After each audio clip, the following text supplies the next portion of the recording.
Hi there, my name is Mark Hadley. I'm a pastor at Shepherd of Life Lutheran Church in Arlington, Texas, and it's my great pleasure to be able to talk to you about one of the ministries we have here at Shepherd of Life, a food pantry that we call Shepherd's Pantry.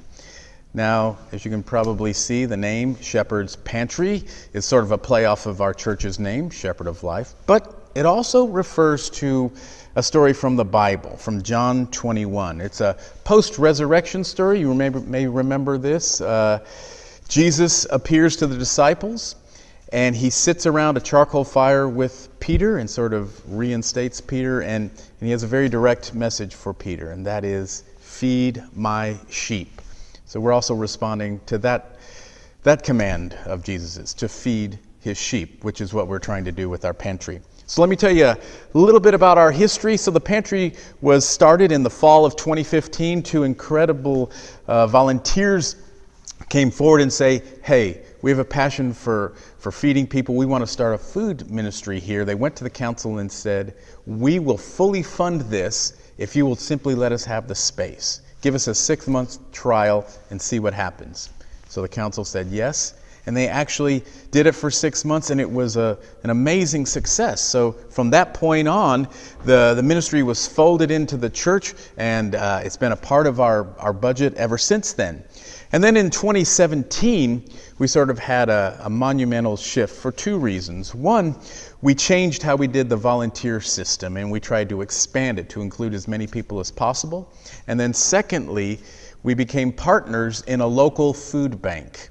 Over in Fort Worth, there's an organization called the Tarrant Area Food Bank.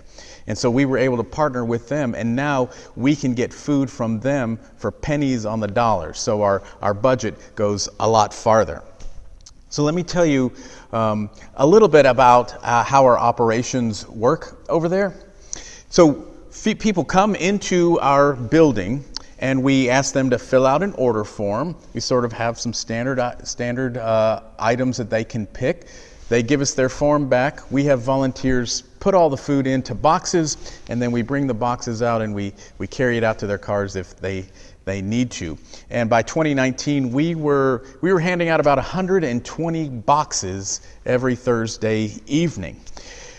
And so I could describe in more detail exactly how we did our distribution back in 2019, but I have what will hopefully be a treat for you.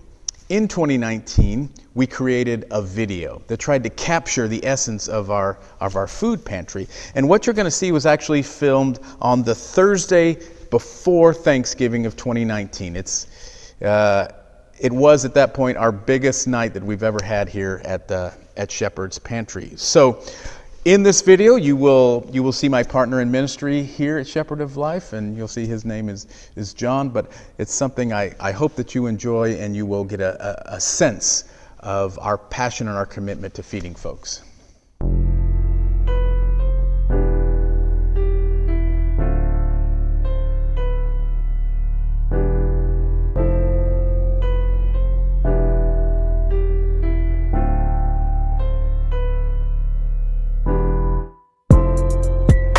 We do it by faith, hoping that we'll be able to continue serving everybody who walks through the doors. And within just a couple of years, it's amazing to see how far it's come already.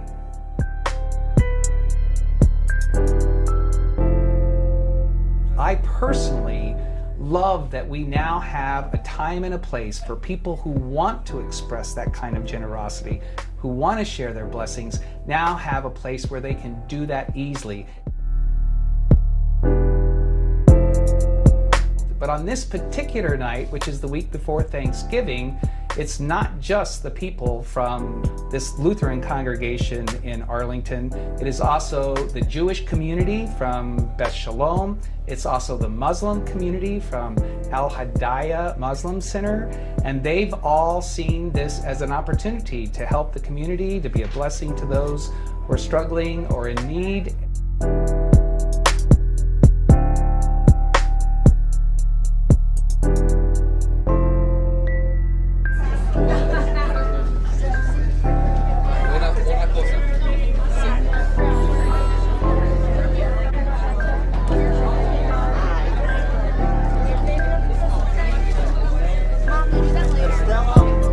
nothing seems to be as meaningful or as significant as looking directly into the face of somebody who may be having a difficult time, and you are doing something specific and concrete to help make at least a little bit of difference for them.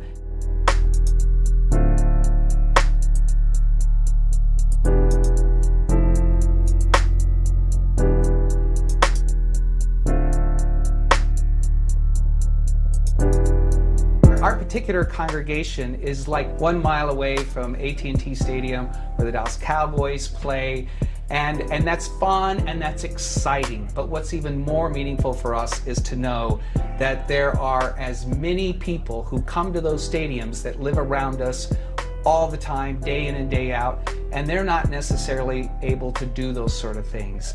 And that we can make this a community that not only welcomes tourists, but welcomes those and helps those who live here to be able to do so in a way that they can feel proud that they live in a place like Arlington.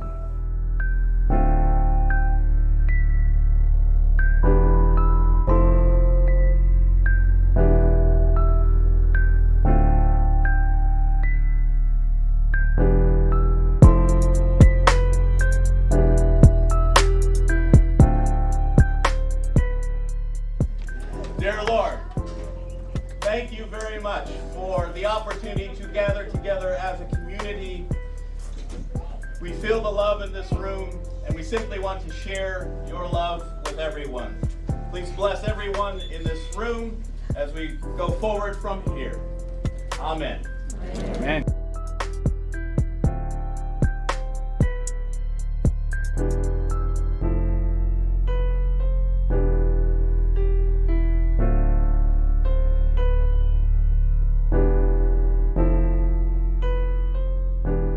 So again, that was filmed in November 2019, before COVID. Of course, in March of 2020 is when COVID hit. So we had to change how we did things here at Shepherd's Pantry. We decided that we absolutely wanted to keep handing out food, but we would need to move to a drive-through system. So where I'm standing used to be where we handed out the food, but now it's become a storage area. You can see behind me rice and beans, and then all throughout this building we have food stored. That's because we have to do things entirely differently now.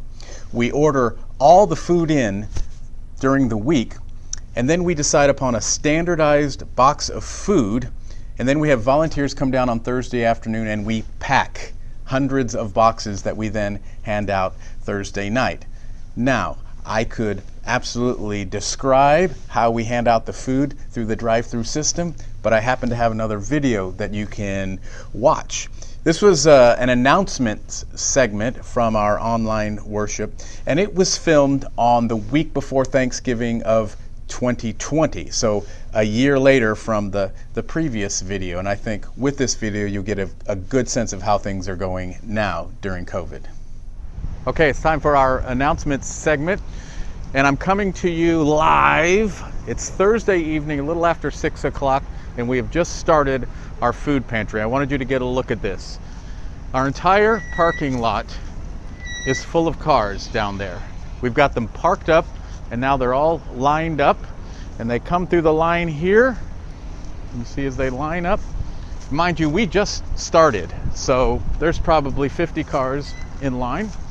They all line up, and then what happens is that they come up here, and first they pull up, and we ask them how many people are they picking up, how many families they're picking up food for. So we have boxes of food on this side. We'll keep walking a little bit. And then we've got apples as well, right there.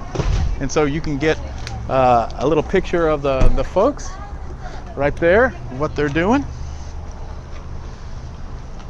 Then we're going to walk down a little farther here, and what's going on? Oh, what's going on here is then in the middle section here, we're handing them the Kroger gift cards that so many of you donated to us, which is amazing. So that's my wife Lanell working over there, and Inez Herrera over there. So on this particular evening, we like to have Spanish speakers to help with the flow. And then we ask them if they'd like diapers, and they move down to the end here. and then we give them whatever diapers they might be interested in having. And so just wanted to give you a little sense of what it's like here. This is our biggest night of the year. We packed 336 boxes, and we'll see if we go through them all. But I just wanted to say thank you to everyone in this congregation who has given money towards gift cards, and the actual gift cards. We couldn't do this ministry without you. So thank you very much for all that you're doing to help feed our community and to bless them in amazing ways.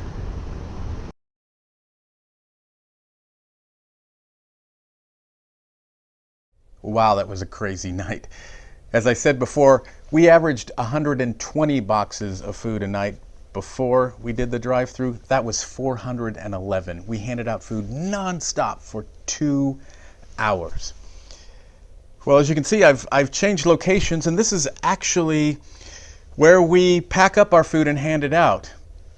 Originally, this was our youth area, full of couches and games on that side, but we've transformed this whole area so that we have a place that we can pack the food. And I thought I would take just a second to talk about our philosophy behind this food pantry. And as you saw in the video, we ask how many families are in the car. And whatever number they tell us, we say okay, and we put the food in the car. We have no interest in trying to figure out whether they are playing us, because going back to John 21, Jesus simply said, "Feed my sheep." An unconditional command, and that's what we do. One of the things we've lost with our drive-through method is that we don't get to interact with our folks like we used to. That was one of the strengths of our food pantry, and we certainly will get back to it. But the people that came frequently, we got to know them by name. We would talk to them every single evening that they came, and we really offered them some amount of dignity and respect, because when you think about it, nobody wants to be going to a food pantry. So it was incumbent upon us to treat them with the utmost respect, which we did every single week. Now, I want to share a few things that I've learned in doing this food pantry over the past 5 years. And first, let me speak to the things that, if you're interested in doing this in your congregation, that you will need to make work.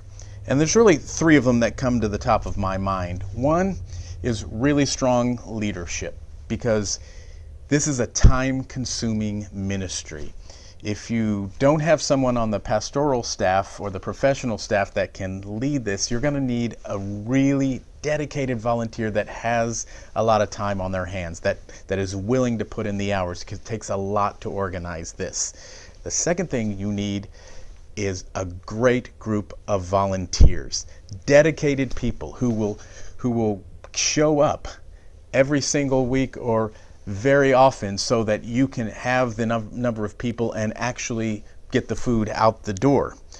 And you have to have not only just enough of the right people, you sort of have to have the right mix of people, because in our case, for instance, we have a lot of retirees that have helped us, but we needed a few more younger, able-bodied people that can carry these heavy boxes out to cars, which is a service we very much want to provide. So just, you have to bear that in mind too, the right mix of people. And then lastly, you need the facilities, the place to be able to do this. We are fortunate in that I'm standing in a second building that we have, that we were able to transform the space into a food pantry. So you need space for both the storage of food and the distribution of the food. Now, having said all of that, I have to tell you, there are some amazing blessings that come with doing a food pantry ministry. And let me tell you a few of those.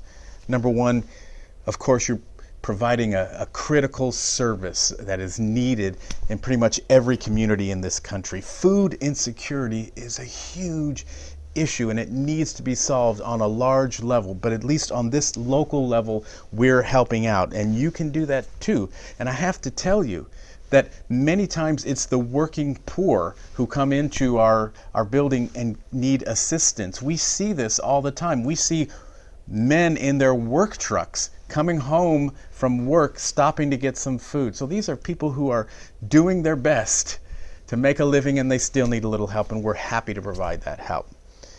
Secondly, a food pantry ministry gives your congregation a tangible way to get involved. In our case, it really became apparent when we reworked the way we did the volunteers back in 2017. We used to have the same group of people come every single Thursday night, but we changed it. We created monthly schedules so that there would be a first Thursday team, a second Thursday team, and so on. So we had more slots open and more people that were available to volunteer. I also created shopping positions so that people that couldn't work on Thursday night, well, they could shop during the week. We also have people who bag up all of our diapers. So that was another position that we were able to fill. And what turned out is that we had over 50 people volunteering for this ministry every single month. It was amazing. But in addition to that, for the people who could not volunteer, they had a place to give their money to donate, and they knew exactly where it was going. So they could give it to this ministry, and they knew exactly where it was going and the people that it was going to help. So a food pantry ministry can really change how your congregation views ministry. Thirdly, it creates incredible bonds within the work teams. And I've seen this happen with the weekly work teams. They became incredible little units that would work together every single week. And now with our smaller group that's working during our COVID situation, they are so tight. It's an amazing bond that they have. And lastly, you may have seen this in the first video you watched, that it allows us to have partnerships outside the church. And in particular, we have this ongoing partnership with a Muslim congregation and a Jewish temple. And we meet from time to time, several times in the year, and this food ministry has become a place where we can all join together, serving the same God and helping people. So those are just a handful of the benefits of a food pantry ministry. But let me just end with this, that absolutely food pantries are challenging operations, but they also are incredibly rewarding, because you're actively helping people by feeding them. And you know what? Your congregation will get fed as well, as they share God's love through this. So a food pantry can bring alive Jesus' words about feeding my sheep, because it can feed both folks outside the congregation and inside.